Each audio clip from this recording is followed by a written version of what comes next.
Because when you break it down by race, gender, college education, things like that, well, kind of summarizes modern American politics, doesn't it?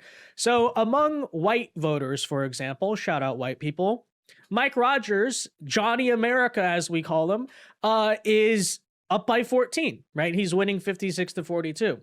Among non white voters, though, and you wonder, by the way, why are Democrats so fixated on this mass immigration thing, right? Why is it they will never cave a single inch on even basic issues such as having a secure border or, a reasonable control on the amount of people who come in the country, deporting criminal, illegal alien sex predators, even things like that? Like, why are they so extreme on immigration, even when it might lose them popularity in the immediate because this is the long term game, okay? Look at the state of Michigan.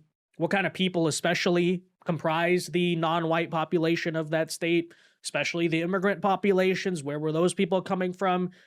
Do they share values and names like Abdul al-Sayed? I think you know the answer to that question, which is exactly why among non-white voters, Abdul al-Sayed is winning by 42 points. That is right. 70 to 28. You know, so a lot of times they'll say this is a conspiracy theory or whatever, and then it's like they kind of just admit that's the entire point of this, which might be politically incorrect to say or whatever, but that's kind of true. You have the woke, you have the third world. The woke is actually a very small minority of society, so they have to import the third world to fill the ranks and gain political support. The woke feminist hippies, woke LGBT feminist hippies, getting behind Abdul al-Sayed, which is sort of an Eve biting the apple type of thing.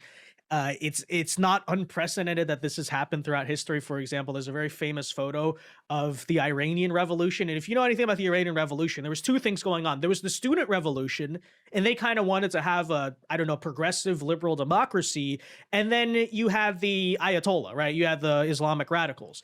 And there's a famous photo, actually, you can go search it on Google or something, where these two women, they're not Muslim, they're not wearing the burqa or anything, two female students holding up pictures of the Ayatollah because liberation from Western white people or something like that. Sound familiar, by the way, right? So in the name of anti-imperialism, let's embrace the third world jihadism. And this is progressive, right, guys?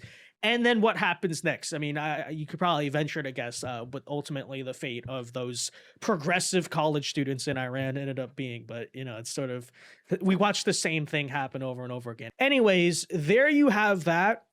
But now let's talk about the electoral message, sort of the other counter maneuver against these people that we have saved up.